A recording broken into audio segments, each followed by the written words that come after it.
Rise and shine, it's Espresso time. Good morning, Believe Nation. It's Evan. My one word is believe, and I believe in you. I believe in that amazing gift you have inside you that needs to be shared with the world. So let's start the day off right together. Grab your cup of coffee and sip on today's message. Stack the deck. Over to you, Simon Sinek. I wake up every morning.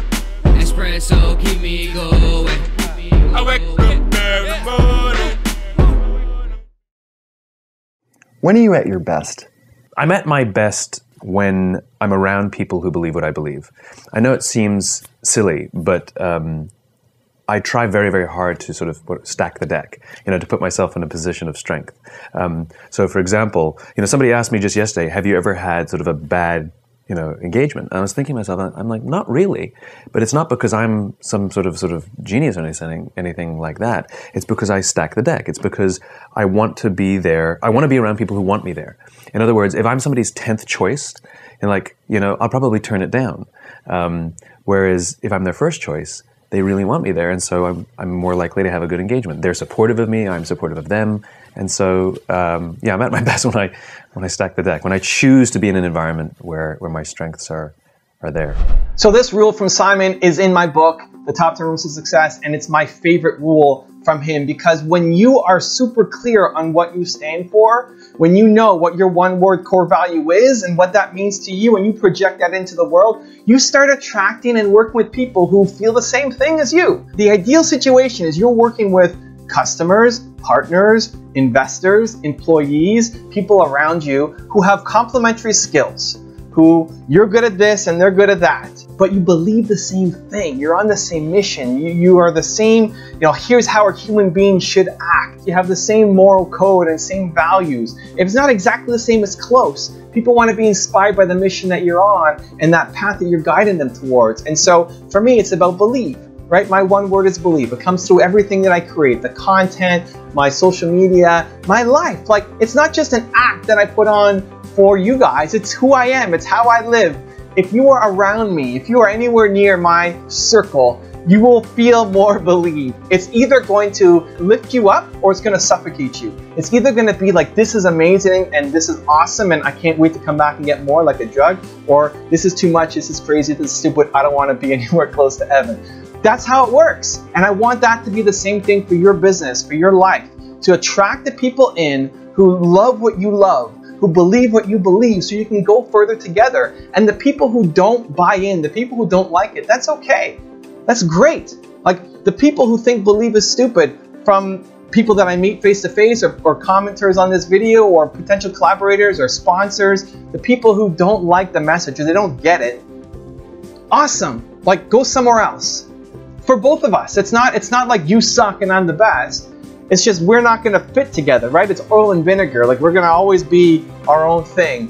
Where what I want is the people who look at that message and say, this is amazing. I can't wait to be a part of it. How do I sign up? Where do I join? How do I be a part of this thing that's happening? I love it that much. And where most people do is they don't know what they stand for. They don't know what their one word is. There is no clarity. And if you do have some, a lot of people are too afraid to put it out there for fear of all the people who might judge them and say that that's stupid or too big or too bold or crazy, you can't do it. And so as a result, you don't put out anything. What you put out is boring, is vanilla, it's plain, nobody cares about it. And you don't bring on the people who passionately believe what you believe. And when you work with the people who just love what you're doing and they feel the same way, it's crazy how fast you can go, how far you can go, how amazing the things are that you can create. And so I just highly encourage you guys watching this video, stack the deck, understand what you stand for, figure out what your one word is, and then bring that to everything that you put out, because I want those people coming to you, those partners, those employees, those suppliers, those brand deals, those advertisers, those contractors, those customers who say, I love what you stand for. I can't wait to work with you some more. So the question today is, I'm curious, what is your core value? What is your single most important word? Share it down in the comments below. I'm really curious to find out. I also want to give a quick shout out to Steph Reverone. Steph, thank you so much for picking up a copy of my book, Your One Word, and putting that post up on Instagram. I really, really, really appreciate it, and I'm so glad that you enjoyed the book. So thank you guys again for watching. I believe in you, and I hope you continue to believe in yourself in whatever your one word is. I'll see you again tomorrow morning for another shot of Espresso. I wake up every morning. Espresso, keep me going. That business sense, because you surpassed everybody in boxing and sports and everything in general. I'm watching you as like you bigger than the NFL franchise. Just my team, me believing. You know, I'm gonna be honest. Me and a lot of my guys, I'm saying I have a team also, but you know my team don't get in there and go to war like I go to war, but they go to war on the outside. My team go to war. I'm very, very tough on my team. I want my team to be the best that they can be on the outside. But as far as on the outside, you know, Al Heyman. That's the OG right there. That's the OG, a legend, a very shrewd businessman. Leonard Ellaby, master degree, you know, in business.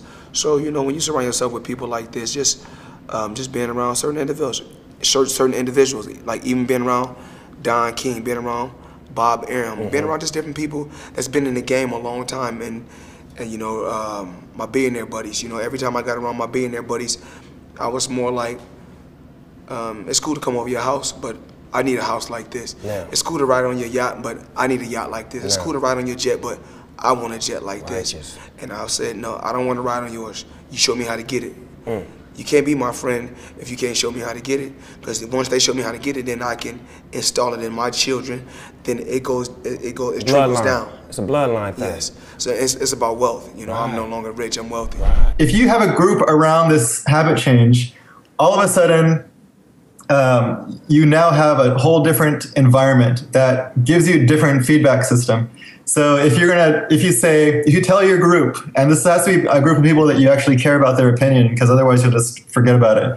But if you care about their opinion, and let's say it's 5 to 10 people, and you say, I am going to write every day before I check email, or I'm going to pay you $10,000, right? If you told people that you would definitely do it. Or, I've done one where I would get a pie in my face if I didn't stick to it. Yep. Things like that. Or I'm going to donate to, the political party you don't like. Yep. Or you're going to have to eat some factory farmed meat or something. Exactly. Something you would definitely do not want to do. Yep. Actually, for my book, I'm a vegan. I promised you and some other friends that I would eat a beef, burger.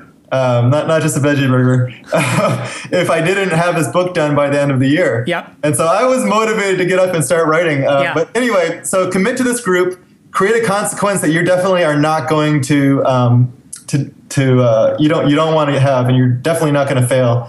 And so when you do the habit, you get the positive benefit of getting to report back to them. And even as you do the habit, you're thinking, oh, I get to tell Corbett that I'm going to do this, or that I did this.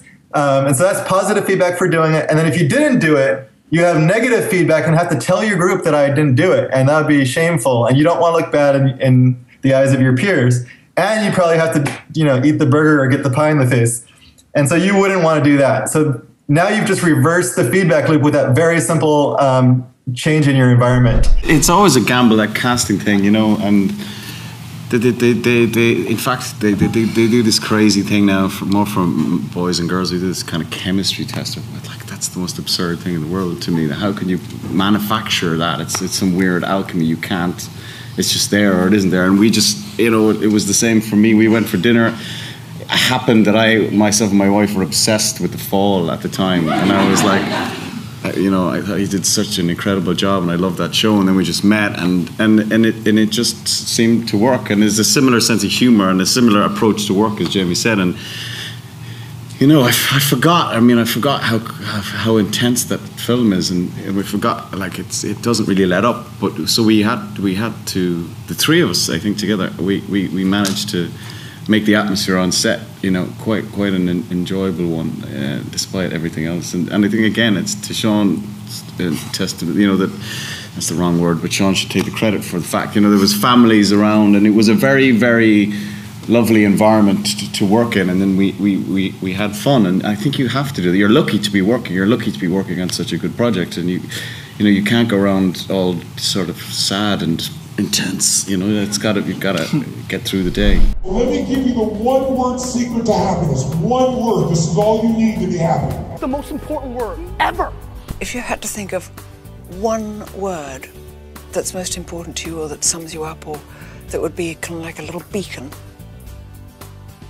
Hey Believe Nation, if you want to know what the most important one word is for Tony Robbins, Gary Vaynerchuk, Oprah Winfrey, will.i.am, and Howard Schultz, I have a very special secret video for you. Check the description for details.